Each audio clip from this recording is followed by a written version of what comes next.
All right, as promised, I wanted to do not necessarily a review so much, but a talk inspired by the book The Invention of the Jewish People by Shlomo Sand,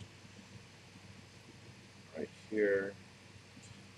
When I had done a review slash video on Max Blumenthal's book, Goliath, Life and Loathing in Greater Israel, one of my subscribers messaged me, and he is an Arab Jew who lives in Israel, and he recommended a couple books, including this one, and I went ahead and read it, and it's a great book, very interesting.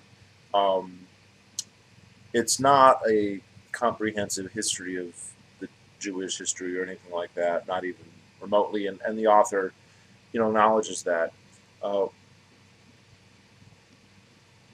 the Zionist nation state of Israel, developed before its founding, and then much more seriously after its founding, a a rhetorical justification for both its existence and its placement in the Levant, in Palestine, and uh, it basically created a Judeo-historical myth um, that it would then be in continuity with, which is not unique to the state of Israel. The manipulation of history, the selective, omissive narratives that exist are very often um, trimmed and curtailed for the benefit of state ideology or other ideologies as well, not necessarily state ideology. You could do this for a non-state nationalism as well, would be another example, or religious dogmas also. Um, and what Shlomo is basically doing is pointing out where that historiography is either completely wrong, or at least the conclusions reached are unjustifiable. There a lot of this history is far enough back and hazy enough that we don't really know for sure what exactly happened. So you can't say for sure that the Zionist version is a lie or false, but you can't say there's no positive reason to say that it's true either. For some of it, others it's a little bit more. So he's actually a historian, but of I think of Western European modern history, not of most of the time periods that he's talking about here. Pretty much all the time periods he's talking about here. This book was originally published in Hebrew uh, in Israel. It's subsequently been translated into many languages, and it's according to the cover, which is an unbiased, way to judge it. It's an international bestseller, extravagantly denounced and praised by the New York Times. This is one of those topics you can't discuss without either being condemned as a partisan from both sides. And I guess I'm on a roll with videos like that because my last one was kind of along those lines. Um, I was going to look, but he has a great little passage at the beginning about the manipulation of the perception of reality in order to justify states. And so I'm not sure where to start, if I should start at the beginning or the beginning. Um, let's say, okay, so Jews have been around a long time, and Jewish communities have existed in Europe for a long time as well, and other places.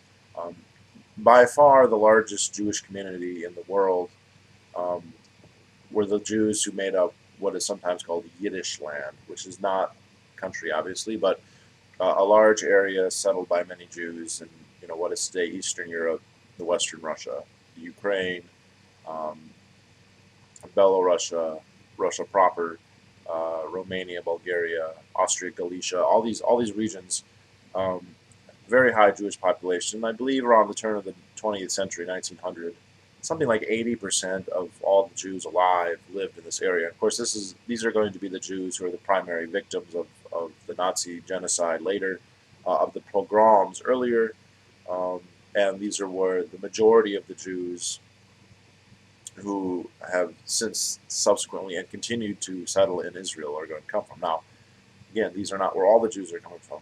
There are Jews from Western Europe, from the UK, from Germany. Most of the German Jews that we hear about, say, in World War II, are probably immigrants from Yiddish land, from the east to the west, although there would have been some populations in West Germany, in the Rhineland, and the Ruhr, um, that are different. They don't necessarily speak Yiddish, different culturally, and there were a number of Jewish historians in the early 19th century who basically kind of saw Judaism as not a nation, not an ethnos, but as a religion. It's a religious practice. And the same way they looked at Judaism, the same way that we would look at, say, Methodists or Catholics. We wouldn't say there's a Methodist nation or a Baptist nation, at least in the political sense. Maybe in the in the millennialist, nation of Jesus or whatever, or followers, but not in a political sense. And I'm not going to say that all Jews have always felt that way, but early in Zionism that was kind of the view. But then later in Zionism, many of its most important thinkers were, if not atheists, at the very least anti-religious, and they were caught up in the nationalism that was very powerful in 19th century Europe. At the time, later in the 19th century, there was a lot of persecution of Jews, especially in Russia, but also in other places, which is what prompted a lot of the immigration, both to the United States and also to Germany, out of the fire into the frying pan, so to speak, although with a couple decades in between. And basically, they started to try and look for common features within Judaism, world Jewry, to identify it as a nation. Because traditionally, the definition of a nation is a group of people that have something kind of in common. They share a trait with each other they don't share with others. And many Zionist thinkers tried different ways to do this. Historically, phrenology, racially, and what they started to do is check off the list all the things that really didn't connect them. They weren't racially connected. Yids are not the same as Western Europeans. We're not the same as Yemeni Jews or Moroccan Jews or the Arab Jews or, God forbid, the Ethiopian Jews. You know, they differed in their languages. Obviously, Yiddish, was popular among Yiddish populations, but not among other populations. Hebrew was a religious language that nobody spoke as a first, everyone spoke their own language. They spoke German, or they spoke Yiddish, or they spoke French, or Arabic, or Coptic, or whatever else. They didn't speak Hebrew. It existed very much like Latin does today as a liturgical language, not as a language that anyone really spoke. Only probably to a lesser degree, because there wasn't even a huge literature written in Hebrew or anything like that. It wasn't a vernacular. It wasn't a scientific language. It was a religious language. So ultimately, the only thing that they could point to that was common was the religion. And so there became a great deal of emphasis on the Old Testament of the Bible. And then there was a very disingenuous, or at least incorrect, attempt to create a national identity based on the Old Testament and a few other writings. When the state of Israel was founded, it quoted, they basically said, look, this is our land, it's been our land, we were this nation, we were exiled by force, we're now returning to where we belong. This is, it's very interesting because, of course, in the Bible, God does give this land to Israel, but when the state of Israel was formed by this large number of atheists, which is not to say that there aren't religious Zionists, because there are, but they expunged God from their pronouncements. He has some of the declarative statements read at the founding of Israel, and they're devoid of God. And it's very kind of interesting that the primary basis for their supposed ownership of the land is the Old Testament, but then they exercise God out of the Old Testament. And it's one of those things where you can't have circumstantial testimony from a witness if you Um, if you throw out half of what the witness says is ridiculous, that means it's a bad witness and it's not going to do well in court. The Old Testament refers to God, I believe, on every page, and usually multiple times every page. Of course, I guess depending on the printing, how the pages are set up could vary. Um, it, and to be like, well, the stuff with God and religion and miracles, that's ridiculous, and that never happened. But all the other stuff, that's good history, is uh, is extremely problematic, to say the least. It would be like using the Iliad, as a land claim. And saying, oh, like the Iliad, look, it says that the Achaeans are from Akiyawa,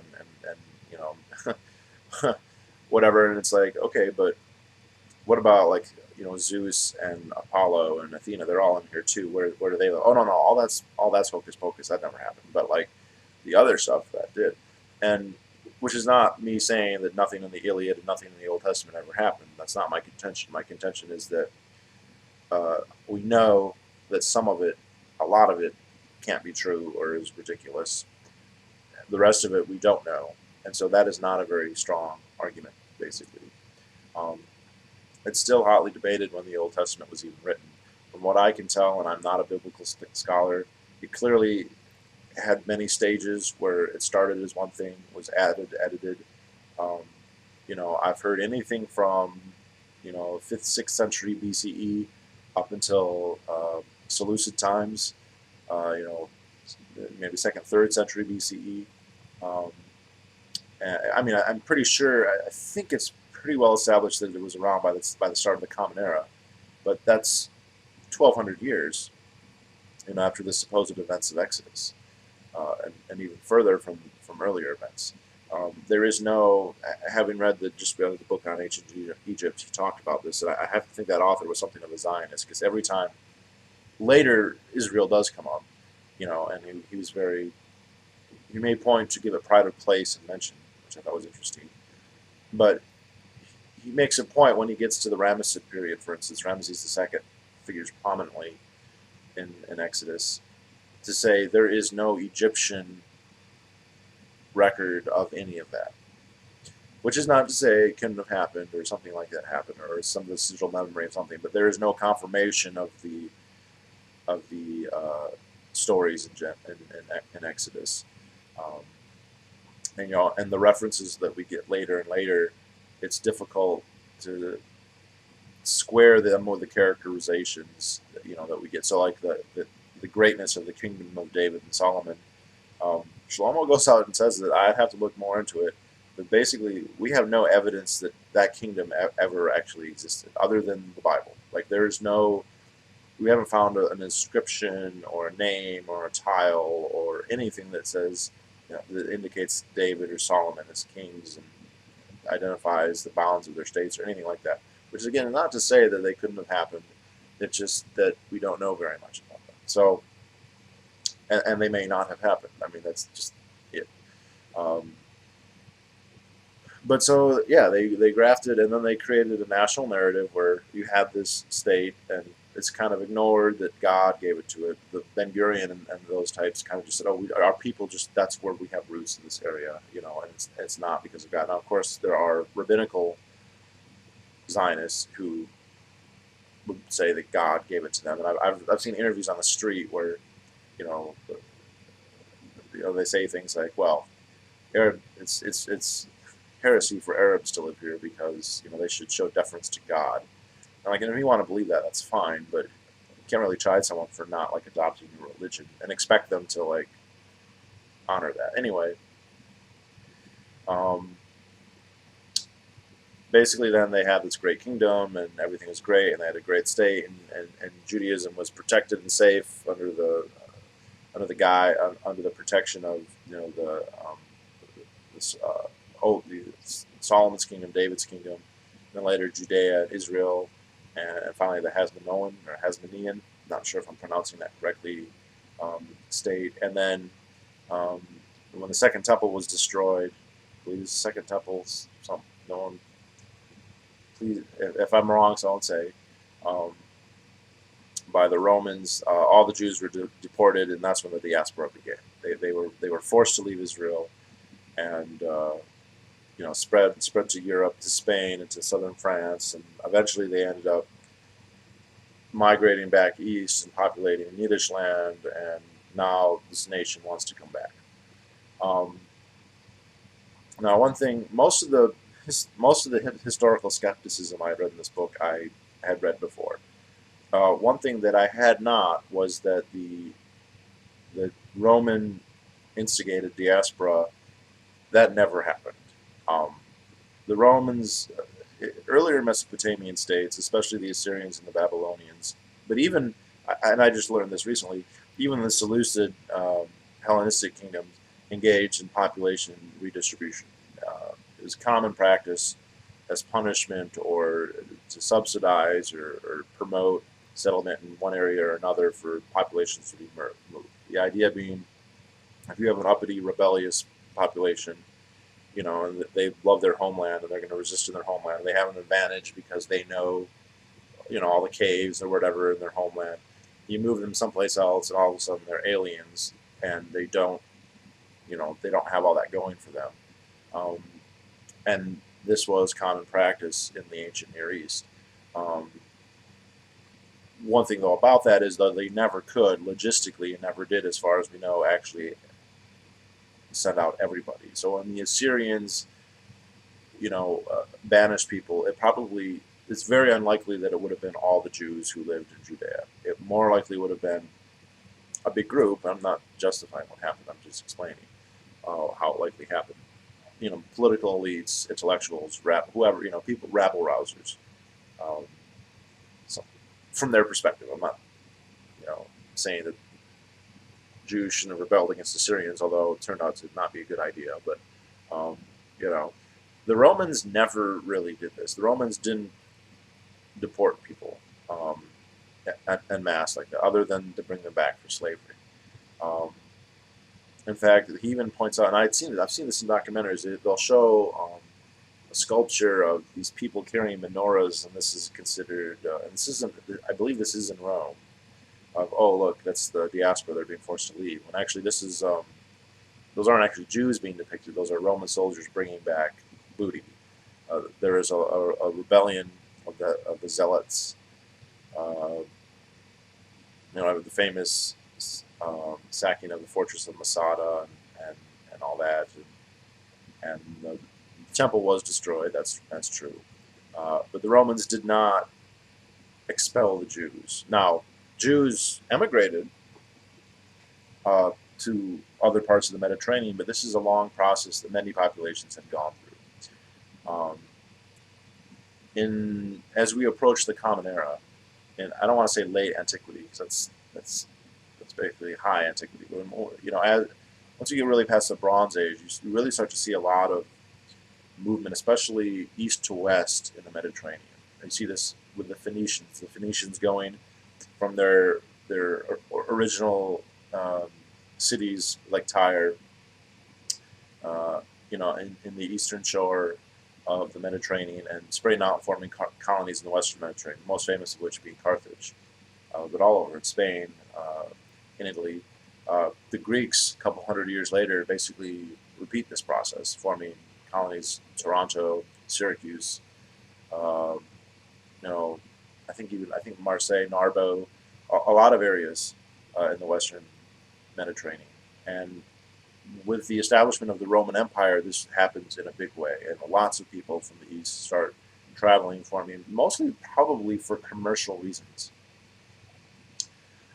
And famous estimates that at one point the city of Rome, I think around the start of the Common Era, if I'm remembering the cliff notes from the DVD of the HBO show. Um, that's not the best source I know, but the estimate was around 40,000 lived in Rome at one point. That's quite a lot. And they weren't deported there as slaves. They came there for commercial reasons or political reasons, perhaps.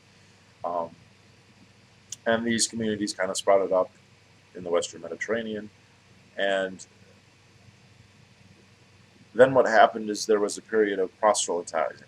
The Judaism has kind of had a mixed religious view of proselytizing. on the one end, you would have some Jews who say, if you're not a born Jew, you're not a Jew. The only way to be a Jew is to have your mother be a Jew, or whatever the rabbinical laws are, regarding that. That's a very extreme version uh, that is not typically endorsed. Mostly, um, conversion is allowed and accepted, although there is usually some kind of discount, and there's usually some kind of, well, a born Jew has a little added, you know, uh, I don't know, theological standing than a convert Jew. But after a certain number of generations, that difference, dissolves essentially. And there's apparently some very famous Jewish authorities who were themselves, first, second generation converts. Uh, and during the start of the Common Era, the time when Christianity was proselytizing, Christianity kind of starts as a sect of Judaism. Not kind of, it definitely does. And you're getting both are kind of spreading. Now, ultimately, like Christianity, spread more farther, than Judaism, but Judaism did spread. And there are a couple famous known examples of this that are interesting and kind of worthy of, I think, study, but are actually kind of omitted from a Zionist historiography. And actually, when they are brought up, the people bringing them up will risk being slandered as anti-Semitic for studying things like this, which is not to. I'm not going to draw too strong a conclusion because, well, we'll get to that. So, um, Jews continued to live in Judea. They weren't expelled. There's no evidence that the Romans expelled them at all. And apparently most Israeli historians will admit this, but this isn't what most people thought. This isn't the impression I had. I've been studying history a long time. I consider myself pretty well aware. Reading his book was the first time I had ever heard that the Romans did not deport the Jews. I mean, that's because that is a major tenet. They were forced to leave. It's a little bit different to say you were forced to leave your home, by an aggressor, in which case you have some right of return. You do. I don't know about your grandson 200 times over, but you would at least. Um, versus you found a great business opportunity in the western part of the Mediterranean, so you went there and established roots there and had a family there, whatever. Like ethically, those are two very different forms of immigration or emigration, rather. One of them kind of you could make a ethical, philosophical argument for a right of return, at least to a point. Again, that validity, I think, is pretty much gone when you're talking about the timescales that are apparently taken seriously when this rhetoric is thrown around. And the other one, not really, at least as far as I'm concerned. I mean, it's one thing to have your house broken into and forced out. It's another thing if you just leave and you're gone.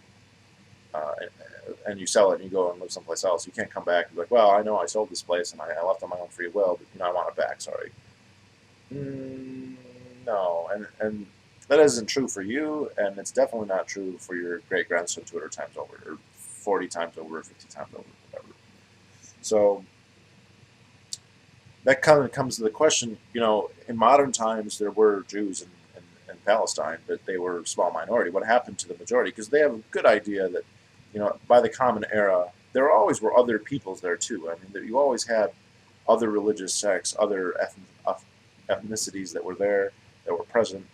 Um, but there would have been a lot of Jews. Probably a majority in certain areas. When did that end? Well, best guess is that ended during the Arab conquest. So that a lot of people say, well, yeah, it's those dirty Arabs. They must have either they killed all the Jews or they forced them all to leave. There is no record of either of those things happening. There's no record of a mass deportation. There's no record of a mass genocide, which is not to say that it couldn't have happened. We're talking about the 7th, 8th century Common Era. It's, shit could have happened that we don't know about for sure. But there's no record of it, and we think that there would be. What we do know is that the early Islamic expansionist states, I don't know if I'm not an Arab expert. I don't know if they would be called the Abbasid Caliphate or not. I know that's one of the later successor ones. The Umayyads and the Abbasids. Probably remembering that wrong. It doesn't matter. I do remember famously, they had a very progressive form of taxation, which was if you were Muslim, you couldn't be taxed. Taxes were only levied against infidels. Now, um, it's interesting. You have Judaism, Islam, and Christianity, who are all related Abrahamic religions. It is interesting how the two largest by population by far, Christianity and Islam, both have traditionally, in most cases, although not uniformly all the time, had very interesting kind of views towards Judaism. Both of them tended to view other non-religious, non-monotheistic religions as heretical and worthy of like utter decimation. To put them to the sword, to kill them, to convert them by any means, whatever necessary. Not uniformly and within practical limits. You know, but then to look at they're competing the other two as something to be tolerated to some degree. So Christianity very much had a view like, okay, there's a role for many Christian theologians, not all, but many, over a long period of time have come out of a view that Jews, they shouldn't be propagated, you shouldn't be Jewish, but they have a role to play in the millennialism of many Christians.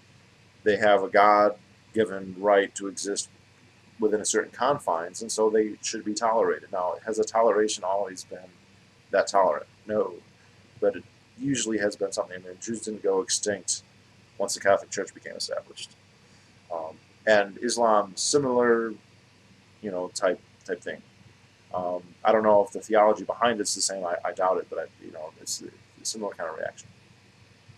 The early Islamic states, uh, the expansionist ones, the ones that got so many converts, did not tax believers, but they taxed non-believers. They taxed Christians and Jews, and this is probably a really powerful explanation as to why it spread so fast. They didn't force people. They didn't say you have to be a Muslim. They say, okay, well, if you're a Muslim, you don't have to pay taxes, and if you are not a Muslim, you do have to pay taxes. There is no better way to propagate a religion than that, probably. I can just see.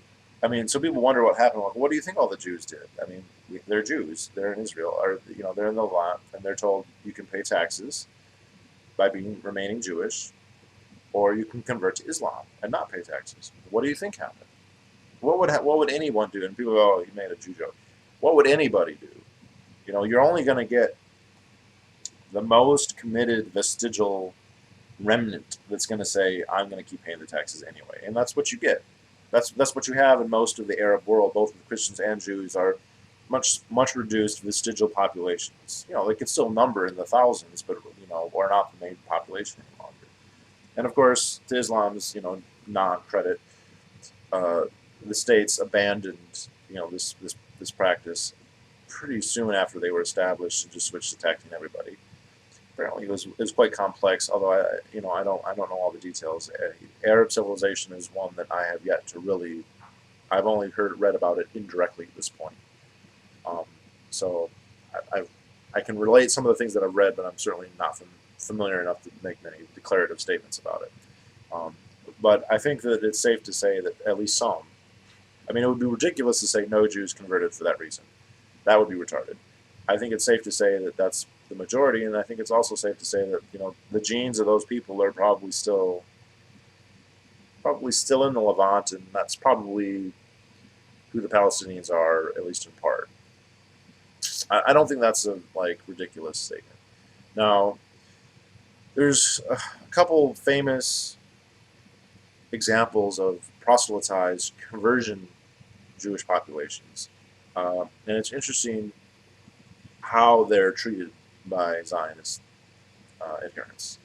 The most famous, well, there's one. There was a Yemeni state. There are some so-called Berber Jews, Ethiopians, some Ethiopians anyway, but the most famous one, the ones that kind of got the most awareness, and this is one that I've known for a long time, are the Khazars. So the Khazar kingdom is north of the Caucasus and the Pontic region between the Black and Caspian Seas. And I want to say around 7th or 8th century Common Era, there was a conversion a mass conversion to Judaism. Now, we don't know, that everyone in the kingdom knew it, or was it just the king and his courtiers? We don't know. Um, but it's pretty well established that this event happened. This kingdom fought against some insurgent Muslim kingdoms for a long time. There's reports of Jewish scholars, going there to instruct them and how to be better Jews.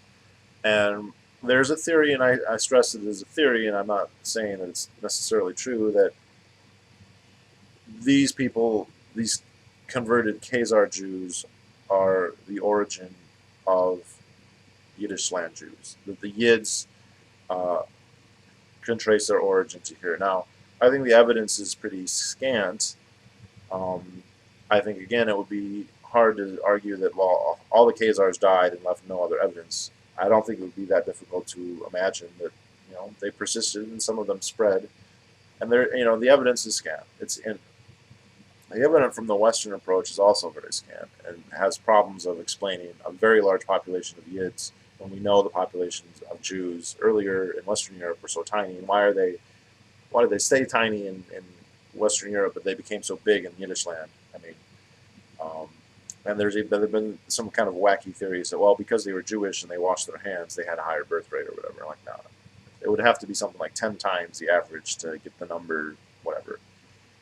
I'm not saying that the Yids are Khazars or came from Khazars, although it is possible, and I think it's actually doubtful that none of them came from there. But what's interesting is the way any mention of the Khazars is treated, by Zionists. It's absolute derision. You're going to be calling anti-Semite, blah blah blah, because it has the potential to interfere with the narrative that they're using to justify their land claims, um, and I think it's very telling in that respect. The history itself is not going to tell us a great deal. It's interesting. I think it's worthy of study, and he points out the historiography of in the 19th century study of Khazars was oh, this is interesting. Let's learn about this, and it became, as Zionism kind of developed in a way that was not.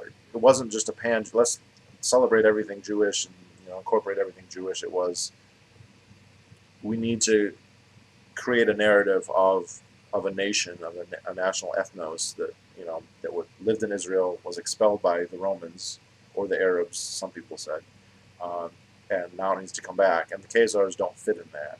And in fact, it's a little too close to home to suggest a non-Palestinian or non-Middle Eastern origin of European Jewry. Um, and so that kind of fell out of favor. And then the last kind of major publication about that is the least academic, but the most popular, is a book that I'd heard about a long time ago called The 13th Tribe.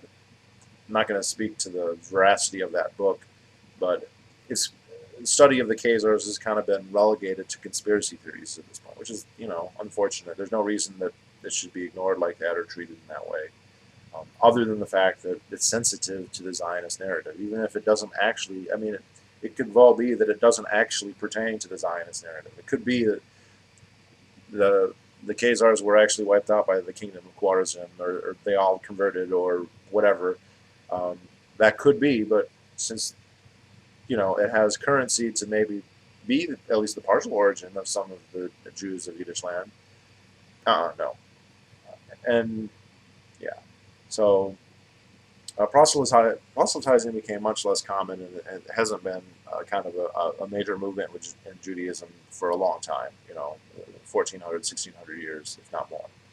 Um, so, you had all these Eastern Europeans, they Hebraicized their names, so David Ben Gurion, none of their names were really like that. All their names were Eastern European names, and they just Hebraicized them. Um, there it's interesting too. I guess David Ben Gurion, no less, actually considered the Palestinians to be the descendants of the Jews as well, just as they were, who had lost their religion. And he kind of had this idea, this very patronizing idea, that, well, when we come, um, they would see us as their brethren, as their cousins, as he thought that they were. And he was not alone in this, by the way. And they would just embrace us. But I think it's it's very interesting how people can be advocating political domination of a group and then get indignant when that group is less than receptive would be maybe a very mild way of putting that. Um, you know, we can have all kinds of debates about the the backwardness or the barbarity or the uncivility of certain groups. Like we'd say, oh, Arabs are barbaric and tribal, and I don't believe necessarily Palestinians are Arabs, but I can have that discussion. I'm not opposed to that. But then the idea that, well, the reason they're upset and the reason that they're mad and the reason that they do bad things against Israelis is because of their intrinsic barbarism, and not because we want to have a coercive political, you know, state ruling over them. It's just delusional. That's going to piss people off. It's very, and there are many parallels and very many analogous situations between European colonization of the New World and what's happening in Zionism, and with Zionism. And I think yes, you could definitely look at the Native Americans, many of them, because they vary quite a bit. But you could look at them and say, oh man, look how like brutal. I mean, they engaged in torture, they engaged in enslavement. Of course, at the time, sort of the Europeans. They um, just. I mean, the torture that many Native Americans went through is just like it makes your stomach turn just reading about it in a very sanitized way. Uh, all kinds of terrible things. And like, oh man, that's the whole problem was those Indians were just barbarians, uncivilized, criminals. And that's the whole point. But that's not the whole point. Like they're also mad because, to a large extent, like they're being marginalized, they're being attacked, they're being aggressed against, and they're reacting in the only way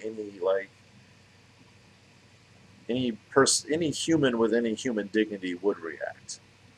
Like to passively allow yourself to either be killed or reduced in stature to second class or subservient or slave.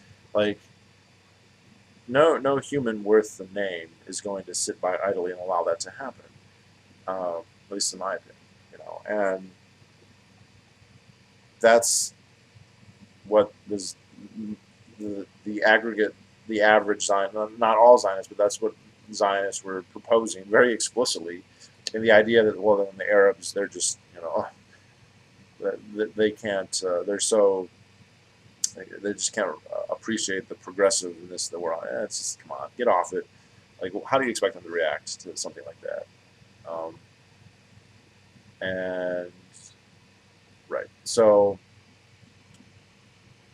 and that, I mean, because they weren't all like that. There were Jewish Zionists who believed in like pan nationalism with the Arabs and that sort of thing, but that didn't pan out. And so we have the Israeli state now, and I just got a message before this, and I had kind of read this before. It's in Blumenthal's book as well, that there's a new kind of, there wasn't such a thing as Jewish nationalism. Jews didn't have nationalism. In World War One, German Jews killed French Jews or English Jews or Russian Jews with reckless abandon, without any kind of, oh no, I'm killing my countrymen. Their countrymen was Germany or France or Russia or wherever. They had no sense of solidarity with. It was in a very similar, by the way, to the workers. A lot of the socialist Marxists say, "Oh, the workers are going to have solidarity with each other around the world." Like, nope, they were all nationalists. As soon as the war started, they were Germans first and workers second, and that's actually where that kind of inspired the National Socialists in Germany. I forget his name. I think his last name was Strassman, though. Had a very famous debate with William Munzenberger, where he just, look, you preach internationalism and all that, but when it comes right down to it, people are gonna, they're gonna be nationalists first, and whatever other labels second.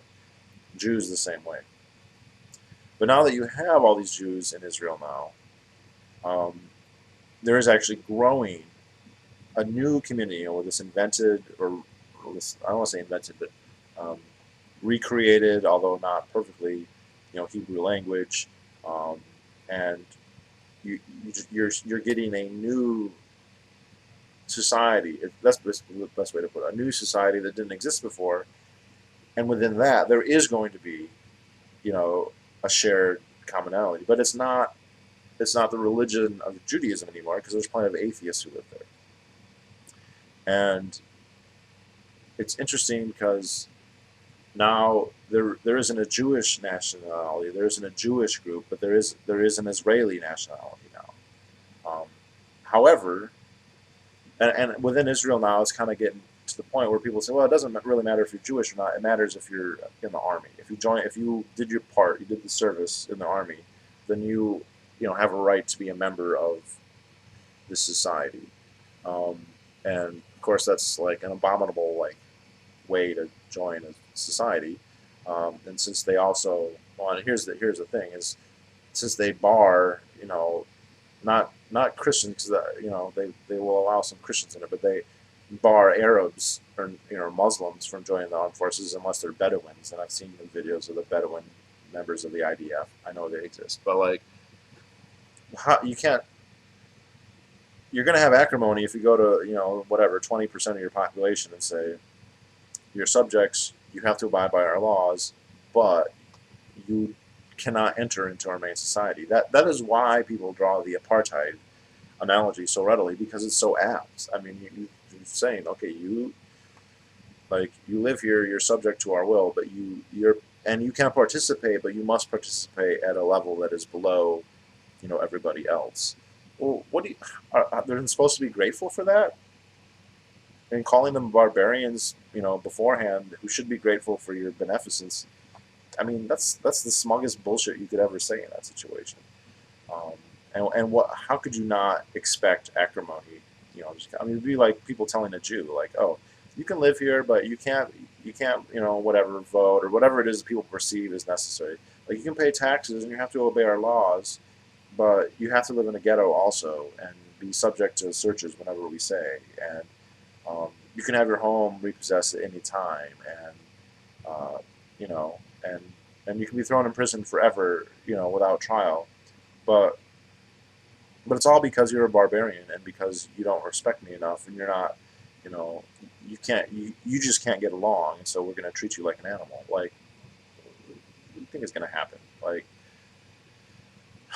it's too bad. And I guess I'll touch on this kind of briefly. Like, my notion of property rights is it's stringent, but it's not like absolutist in the sense that like you buy something and then no matter what happens in the future, it's yours forever in perpetuity. Like, if you took that to the extent that some libertarians do, anyone who dies intestate, their property becomes um, basically like forbidden for anyone else to ever touch because they didn't. It was their property and they didn't say what to do with it. You know, um, and I think that's silly. I think it's possible to create property. I mean, this is literally like I'm not saying that doing these things is creating an ethical, or I don't think there's a property particle or anything like that. But like consequentially, if you put the effort in, like like you're and actually David Friedman kind of points out like animals do this. Like, property rights is not a necessarily strictly a human conception. It's an evolutionary imperative that many species utilize. Um, but once you've established that it's yours, that claim can erode, like literally. And I've used the example: you build a farm, you maintain it, all that stuff, you leave. If you leave for an hour and somebody you come back and there's a squatter there, you can probably just kick them out and no problem. They don't really have much of a claim. If you leave for a year, again, it's probably still, hey, but if you leave for 50 years or 20 years, you come back, it's all overgrown and there's a forest. I mean, you've converted it from nature, it's gone back to nature. Like, your property claim has you know gone away. It's been reduced. And I think that this could happen in stages where you would have a new squatter could say, hey, I didn't know, this is yours, and I've lived here 10 years now, so what are we going to do? And I don't think that it's wise or makes sense to say, oh, one or the other. And you can either divide up the property and say, okay, you both get half the acreage or whatever, or one person retains residency and then pays compensation, the a certain amount of appropriate compensation to the party that doesn't get habitation. Now, of course, there's no science to this because all theories of justice are by their very nature approximate. Points to anybody who can tell me where that quote comes from, by the way. Um,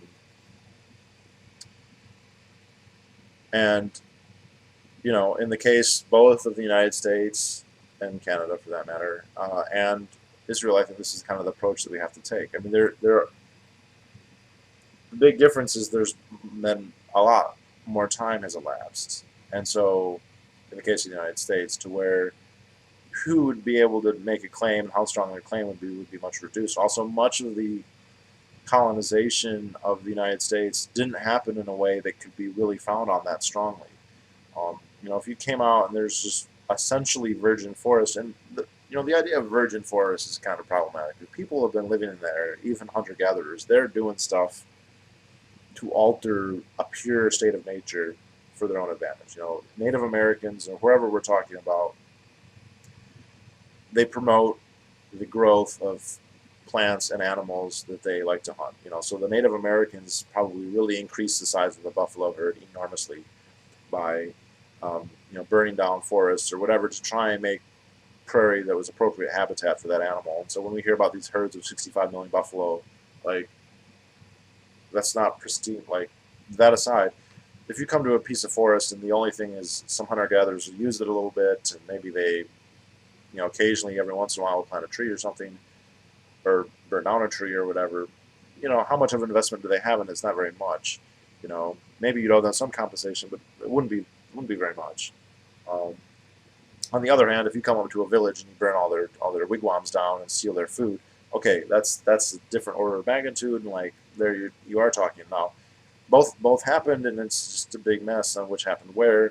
And then, of course, in the United States, we have this whole other problem where you have treaties with the government. So the government's made promises, which of course they don't keep, and that's a slightly separate issue. So in Israel, you have, at this point though, you still have a lot of people who were literally dispossessed. They're still alive, or their direct descendants are still alive, and they know exactly what It's not like, oh, the forests of New York were once the romping lands of my people. It's like, no, the address on this street, that was my house. And this is the date that the IDF came and said we had 10 minutes to leave or else you're all dead. Which maybe they weren't going to actually kill them, but they left. And now the Israeli state has the gall to say it was voluntarily abandoned. Okay. I think they still have a claim on that house. Now, the new Jewish residents, it's probably not the guy who showed up with an AK-47 and kicked them out. I'd say they both have a claim to the land, to that property. And one of them is going to retain habitation, but the other one's going to need compensation. And how much and when, different story. There are going to be cases where I think the original inhabitants are going to get occupancy. And I'm not, when I say they're going to, like, this is never going to happen because the Israeli courts are biased and they, don't operate on any kind of theory of justice other than an extremely racist, Judeo-centric one.